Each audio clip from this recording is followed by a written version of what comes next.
हालांकि आप सब जानते हैं और मेरी बहन आप भी सुन, जिस तरह से बालिग होने के बाद मर्दों पर नमाज फर्ज है, इसी तरह से औरतों पर भी नमाज फर्ज है। उन चंद दिनों को छोड़ करके कि बालिगा होने के बाद औरतों को जो हर महीने आदि तौर पर खून आता है, जिसे हैज कहते हैं, जिसकी मुद्दत कम से कम 3 दिन है और ज्यादा से ज्यादा 10 दिन है। अगर 10 दिन के बाद भी वो खून आता है तो वो बीमारी का खून है।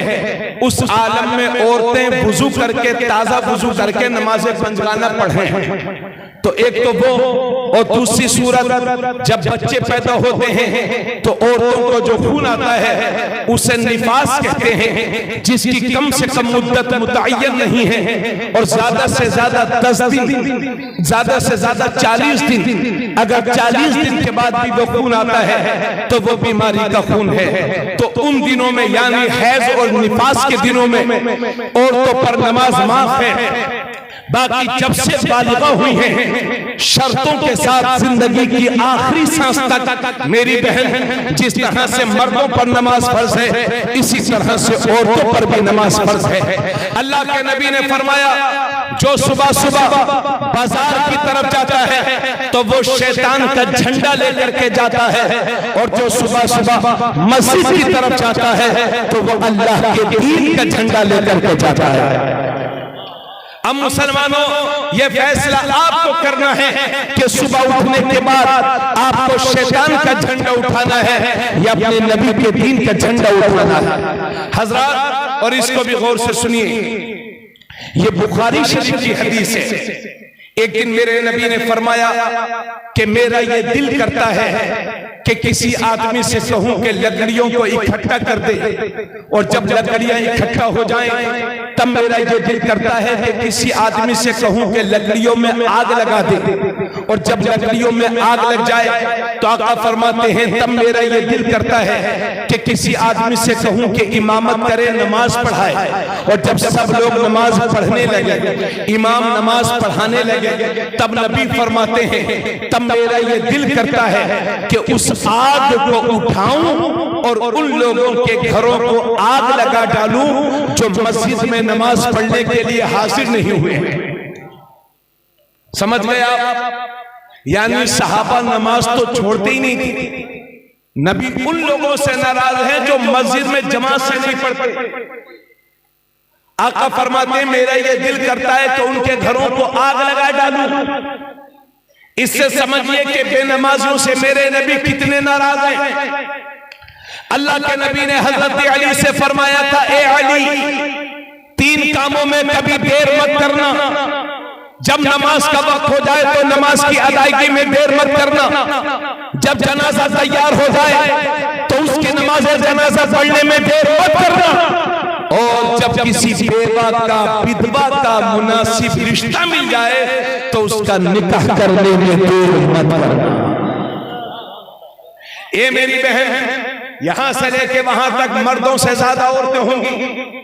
मेरी बहन, खोखले नारे सुनते सुनते हम परेशान हैं।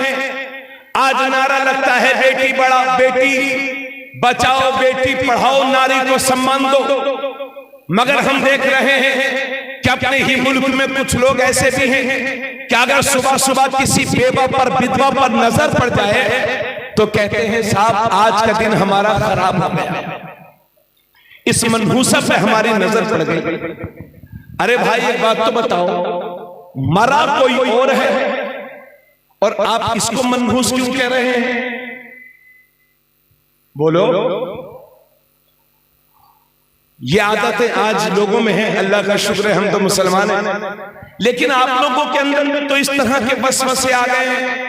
अगर आप कहीं कार से जा रहे हैं या मोटरसाइकिल से जा रहे हैं और सामने से बिल्ली गुजर जाए, बिल्ली, तो मियां वहीं खड़े हैं। क्यों? कि बिल्ली कुत्ता गुजर गया।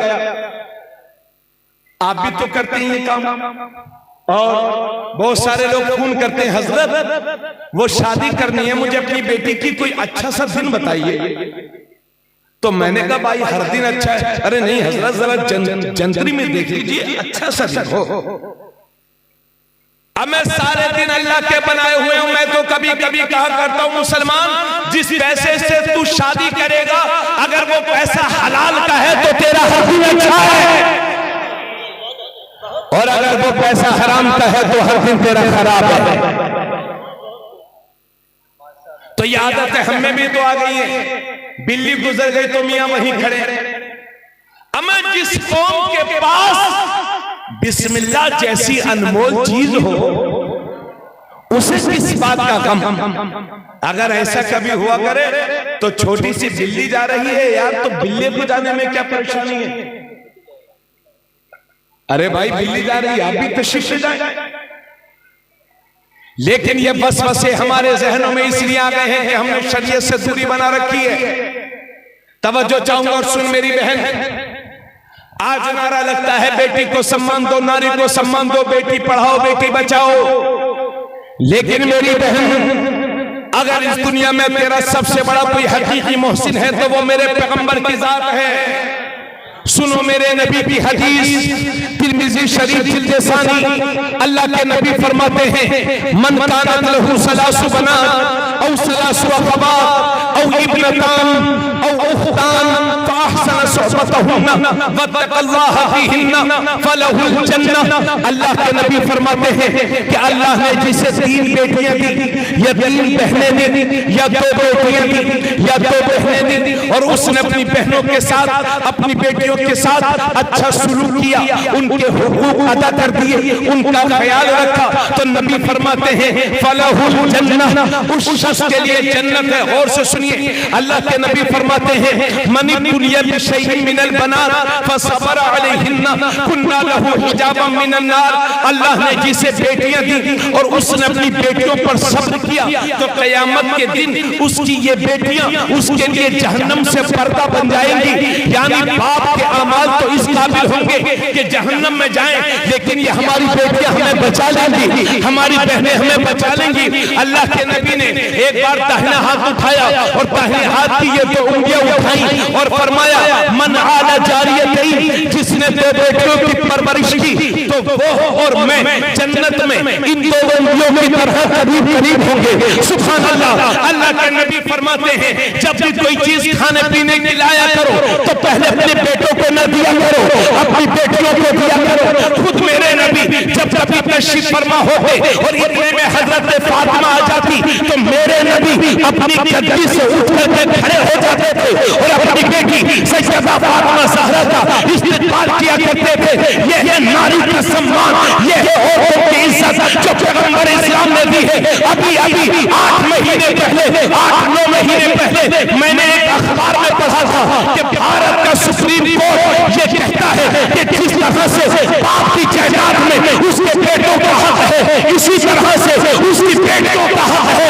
लेकिन मुसलमान कुर्बान हो जाए अपने नबी पर कि भारत का सुप्रीम कोर्ट जो बात आज कह रहा है वही बात 1400 साल पहले मदीने के दारुल हुकूमत से तुम्हारे नबी दुनिया को बता रहे हैं और फरमा रहे हैं कि बाप की जायदाद में जिस तरह से उसके बेटों का हक है, इसी तरह से उसकी बेटियों का भी हक है।